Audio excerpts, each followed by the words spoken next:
Dear God, we thank you that we can all be here, and we invite your Holy Spirit to be with us, to open our minds to your truth in the Bible and to show us how it's relevant, how these three angels' messages mean something powerful and how they're important in our lives.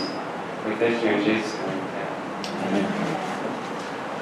So if you have your Bibles, we're in Revelation 14. You see the verse up there on the screen. I invite you to follow along in your Bible, to take some notes perhaps, write in the margins, or if you have a little notebook. Hope there's one or two new things that you can learn as we go through. So in Revelation 14, I have the verse on the screen too that I'm reading, and compare it to yours.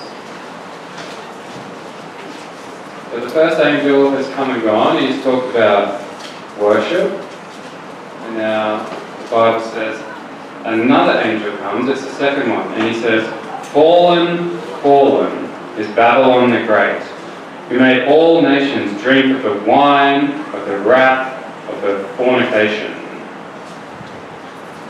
Interesting words there. This is the first time that Babylon is mentioned in the book of Revelation. And by using this word, the Apostle John, who's writing the Revelation, he's echoing back to the ancient nation of Babylon in the Old Testament. And he's suggesting that this end-time Babylon has the same characteristics. The first one that we see in the Bible is rebellion and unbelief. And this nation of Babylon, it began with the city of Babel. The city was founded by a man named Nimrod. And his name literally means rebel. Genesis chapter 11 tells us that the citizens of this city rebelled against God and refused to believe God's promise that he would never destroy the world again with a flood. Following Nimrod's rebellion, the people of Babel attempted to exalt themselves and to build this tower that would reach up to heaven. Instead of believing God's promise, they were trying to save themselves from another flood. By building their tower, they were attempting to establish their own system of salvation, their own way to be saved. We fast forward 1,600 years through history, and now we see this nation of Babylon, and it was ruled by King Nebuchadnezzar. And this king, he personified self-exaltation, this me-first attitude. He established a system of worship with himself at the centre. He enforced civil laws to ensure his dominance and his control. He built this massive statue out of gold, and he did this to symbolise how his kingdom was superior over all the other kingdoms of the earth, including the kingdom of God. He also commanded all people and nations and languages to worship the image and to kill anyone who refused. This is what the ancient nation of Babylon was like. It was rebellious, it didn't believe in God's promises, it tried to exalt itself above God, it tried to establish its own system of salvation, and it tried to control and force people into this system of false worship. Babylon was both a religious power and a political power that was in total opposition to God and his people. And that's why when this ancient nation was destroyed, the Bible authors continued to refer to Babylon, to use this term Babylon, to refer to a religious political power that opposes God and oppresses his people. That's what they're referring to when they use this word Babylon. That's what John's referring to here in Revelation when he uses this term. The prophet Isaiah, he kind of took it one step further and equated the king of Babylon with Satan, indicating that Babylon's behaviour towards God and his people is really a symbol of Satan's behaviour. And you can read Isaiah 14, it goes through it all, and I put just a couple verses there to check out as well. So this is what I want you to remember. When you hear Babylon, this is what I want you to remember. It's really a symbol of Satan's own behaviour. Throughout history, Protestant Christians have typically labelled the papal system as Babylon. I'm sure many of you have heard this before. Think of the great reformers throughout history. They typically labelled this papal system is Babylon. About 500 years ago, they pointed to the Roman Catholic system as the corporate entity who is this end-time Babylon in Bible prophecy. And the Protestant reformers came to this conclusion because they saw the same characteristics of ancient Babylon in the papal system. And we see this today.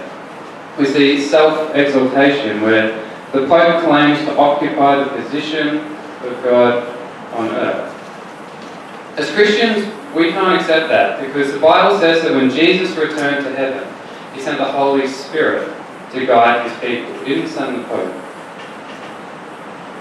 In the papal system, we see false theology, where the papacy claims that there is no salvation outside the Roman Catholic Church. The Bible says that salvation is found in Jesus. God has given no other name under heaven by which we must be saved. In the papal system, we see salvation by works through the system of sacraments. All these things you need to do to earn God's favour and be saved. The Bible tells us that God saved you by his grace when you believe, and you can't take credit for this. It is a gift from God. Salvation is not a reward for the good things we have done, so none of us can boast about it. In the papal system, we see false prayers, where the papacy claims that you should pray to the saints, to pray to dead victims.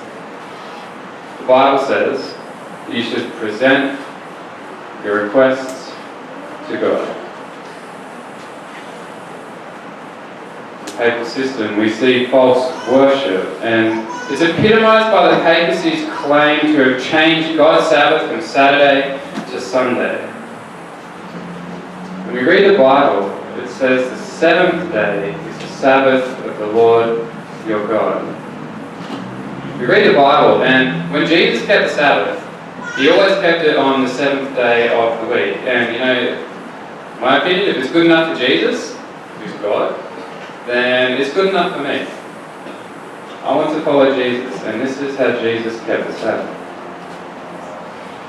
In the papal system, we see the spirit of dominance and control, designed to scare and manipulate people into the papacy's teaching that God burns people forever in hell if they are not saved. The Bible tells us that the wicked will die, they'll disappear like smoke. The wicked will disappear from history, and that even the devil will be reduced to ashes and will exist no more. According to the Bible, there is no forever, eternal, burning hell.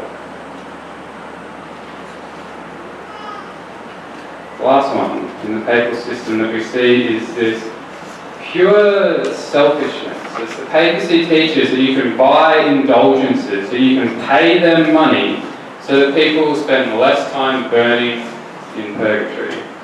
The Bible says that paying money is pointless because the dead know nothing, and that the love of money is the root of all evil.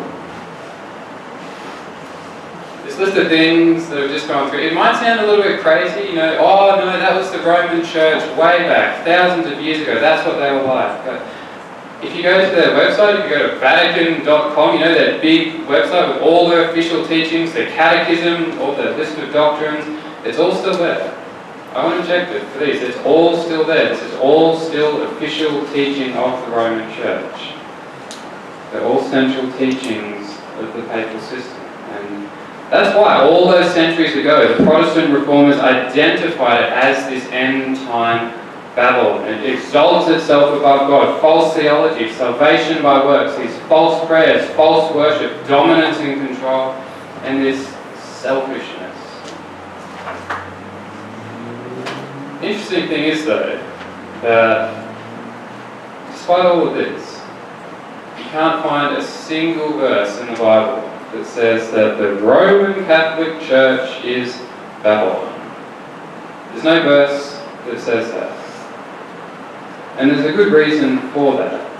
In its most fundamental form, Babylon is an echo of Lucifer, of Satan's own rebellious behaviour. That's what the prophet Isaiah is telling us. It's a selfish religious attitude that stands in total opposition to the gospel. It's a spirit of rebellion against God that results in people doing anything they can to achieve their own salvation.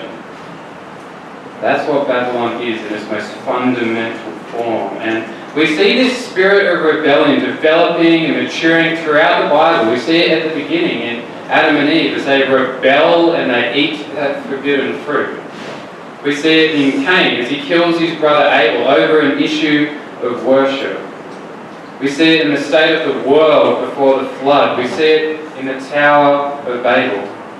We see it in the nation of ancient Babylon. We see it in the New Testament, in the hypocritical scribes and Pharisees. And we see it in every human being who has ever lived. The Bible tells us that this satanic spiritual rebellion will reach its climax at the end of times and morphs into this religious political power that we read about in Revelation 13. But the Bible also warns us that this spirit of rebellion, this satanic Babylonian attitude can be found in every single human heart. The Apostle Paul puts it this way. He says the sinful nature is always hostile to God. Every human being has this hostile attitude, this rebellious attitude because of sin. And so what we can learn from this is that we need to recognize that this Babylon, it's not this big, bad, religious, political system out there. This Babylonian attitude can be found in every heart. The sinful nature is always hostile, always in rebellion to God. Martin Luther, the great Protestant reformer, he put it this way. He said, "I am more afraid of my own heart than of the Pope and all his cardinals. I have within me the great Pope, self." Ellen White, one of the founders of our Adventist church, she put it this way: "We have far more to fear from within than from without. The hindrances to strength and success are far greater from within the church than from the world." Whatever the papacy is up to, Ellen White says that the more crucial question is, how are we dealing with each other? In our homes and in our churches.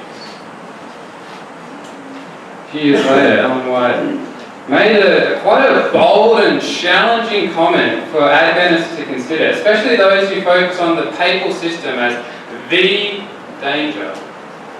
She said, "There is a need of a much closer study of the Word of God, especially should Daniel and the Revelation have attention as never before in the history of our work." And here's why she said it. "We may have less to say in some minds in regard to the Roman power and the papacy, but we should call attention to what the prophets and the apostles have written under the inspiration of the Spirit of God. The Holy Spirit has so shaped matters both in the giving of the prophecy and in the events portrayed as to teach that the human being is to be kept out of sight, hid in Christ, and the Lord God of heaven and his law to be exalted." Do you get what she's saying? And what is suggesting to us that a closer study of the Bible, especially these prophecies of Daniel and Revelation, should result in us focusing less on the papacy and more on the rebellious Babylonian attitude that exists within each of us. She calls us to be hid in Christ. That means in a relationship with Jesus and to lovingly share his law of love. That's what she's calling us to do. And this should be our focus as Christians, as Adventists. It's not hunting down the heretics. It's not labelling others as Babylonians. It's not pointing the finger everywhere else as we attempt to justify ourselves. See, wherever there is arrogance and finger pointing and gossiping and judging and accusing and blaming and abuse of power and authority, the Babylonian attitude is at work. And perhaps you've experienced this. Perhaps you've experienced this in a relationship. Perhaps you've experienced this within a local church or the global church. Wherever you've experienced it, it's the absolute worst. It's the absolute worst because it's not how Jesus works. It's not who Jesus is. Wherever abuse and control and coercion are taking place, Satan is at work. Wherever people are taught to earn salvation, to work for their salvation, or to expect salvation in exchange for something they do, Satan is at work. Wherever Christians try to resolve differences by authoritative declarations rather than by respectful and reasoned biblical discussion, then Satan is at work. This Babylonian attitude can be found in every home, it can be found in every church, it can be found in every person. The papal system is simply the corporate manifestation of this rebellious attitude. As Christians, and as Adventists, I think we've got to remember this.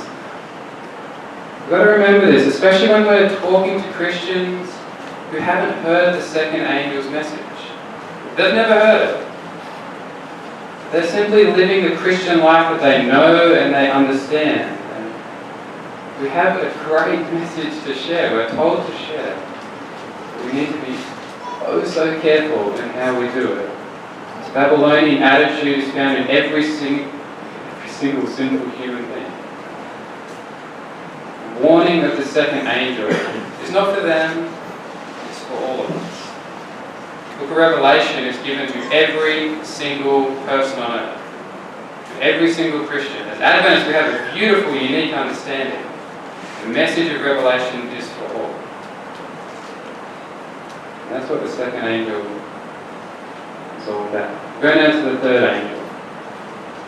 And the message builds on the previous one. And this third angel, you can follow along in your Bible, announces with a loud voice, if anyone worships the beast and his image and receives the mark on their forehead or in their hand, they will drink from the wine of the wrath of God, which is mixed undiluted in the cup of his wrath.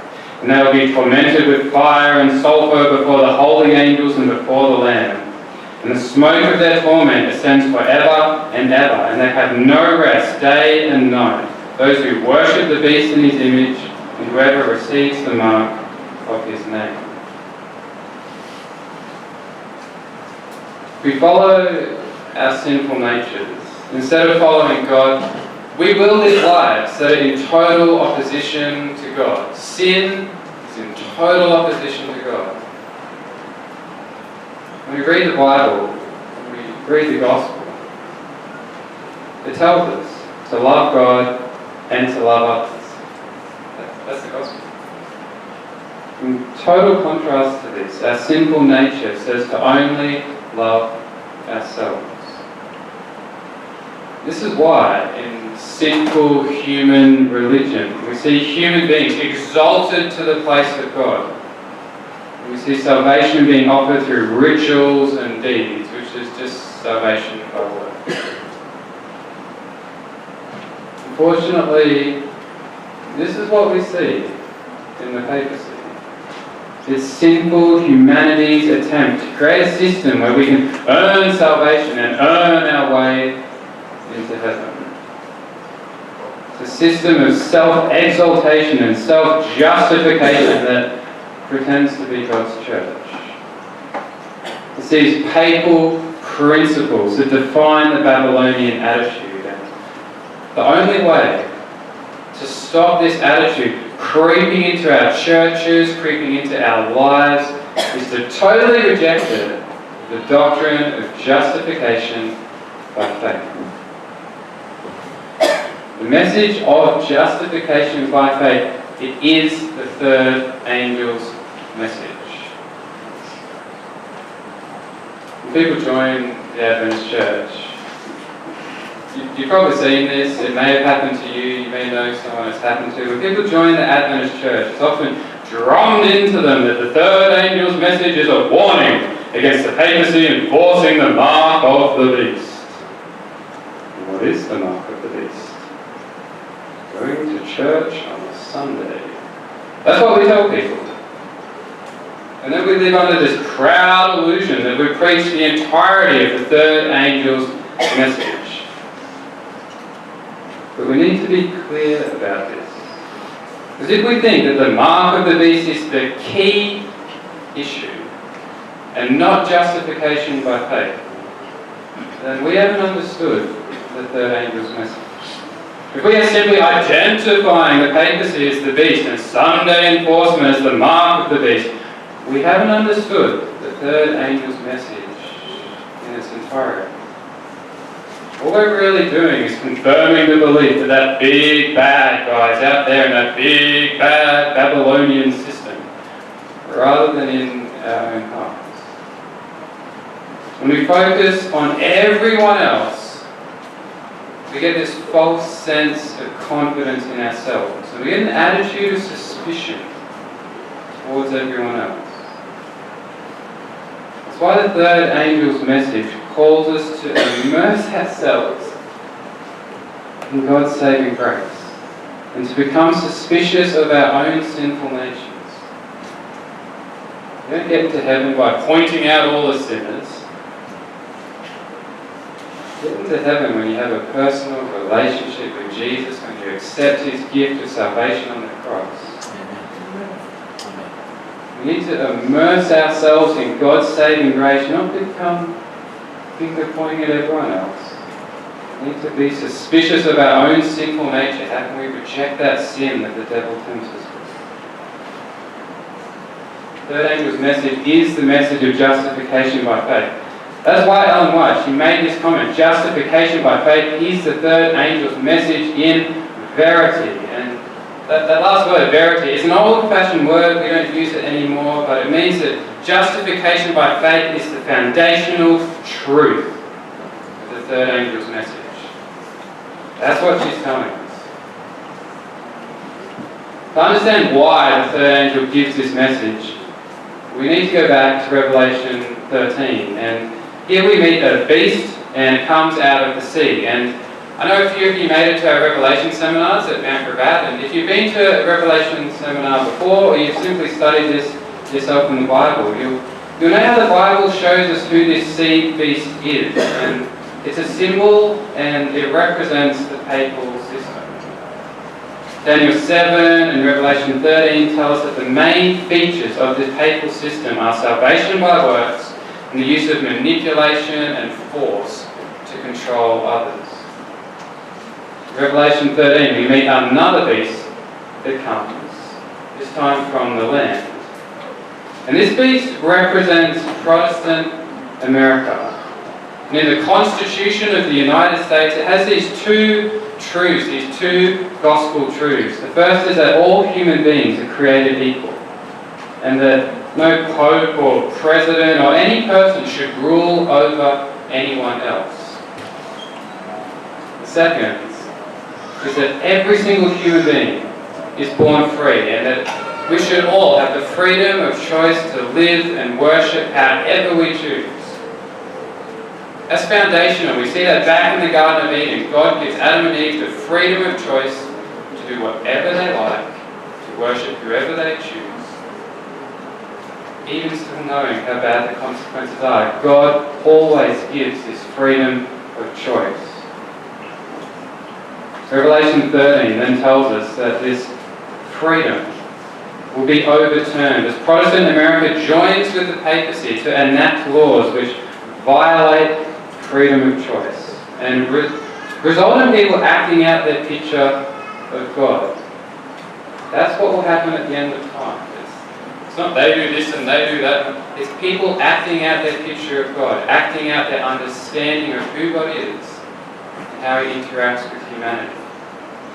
And at this time, people will either sacrifice their own safety as they fight for everyone to have freedom of choice, to live the lives they choose. I hope that's what the Adventists are doing. Because that's what God does. He gives this total freedom of choice. He gave Lucifer that freedom of choice in heaven. gave the angels in heaven that freedom of choice. He gave Adam and Eve that freedom of choice. He gives every single human being freedom of choice. It breaks his heart when we go against his will for our lives. But Jesus always gives freedom of choice. So at the end of time, there'll be people who sacrifice their own safety so that everyone can experience this freedom from God. The others, they'll try to save themselves by joining with the papacy and its persecution of anyone who dares think for themselves and worship the true God. They'll take the easy route. Try to save themselves.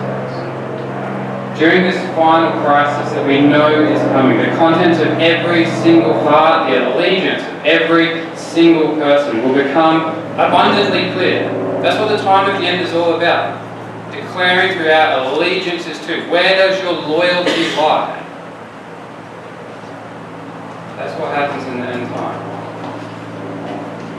The Bible describes those who remain loyal to God and opposed to this Babylonian system as those who overcome by the blood of the Lamb and by the word of their testimony, and they did not love their lives to the death.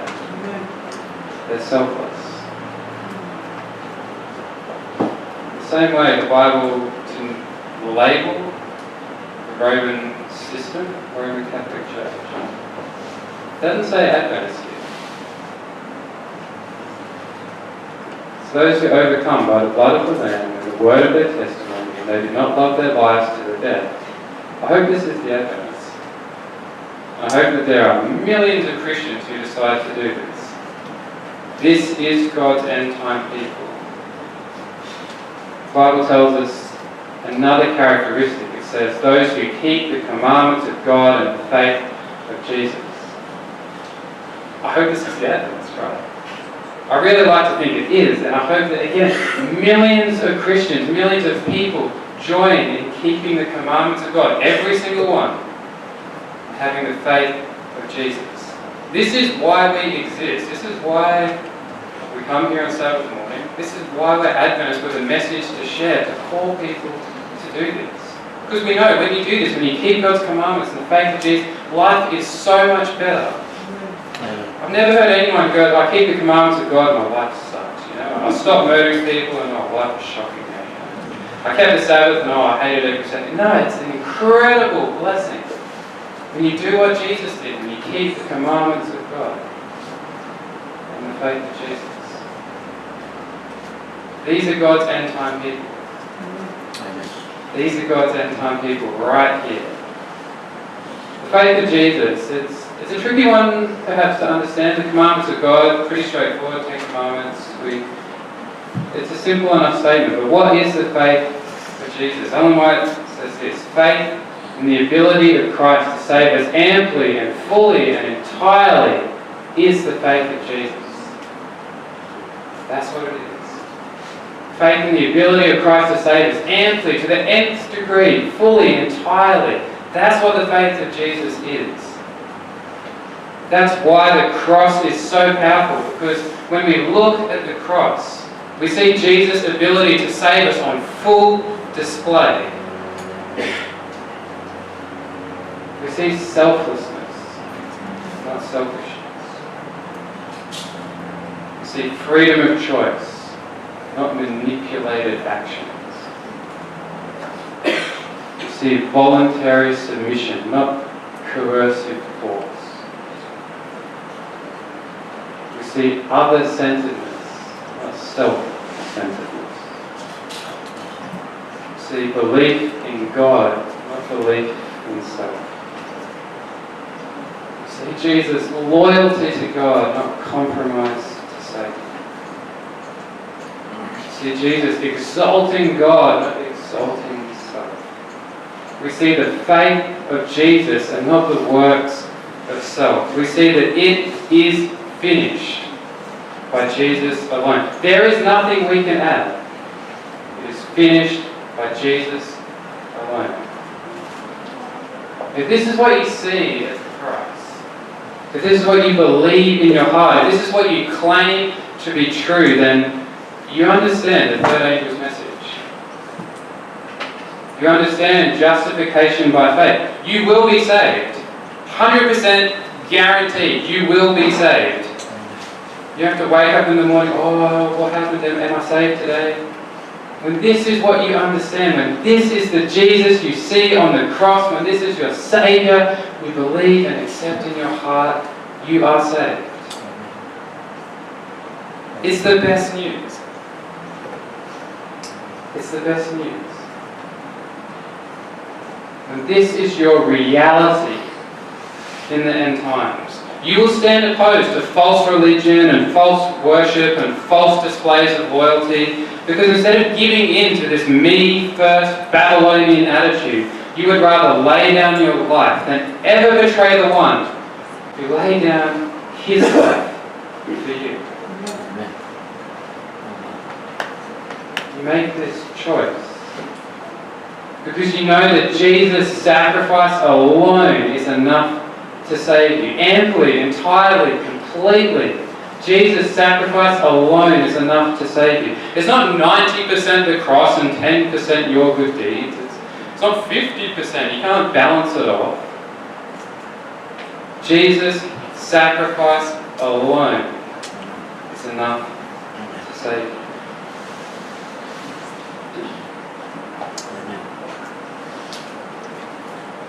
When we read our Bibles, it's so clear there will be a time when the mark of the beast is enforced around the world. But that's why this message of justification by faith is so important, because it is the only message that can prepare people for this crisis. You simply tell people that it's coming, it won't help them.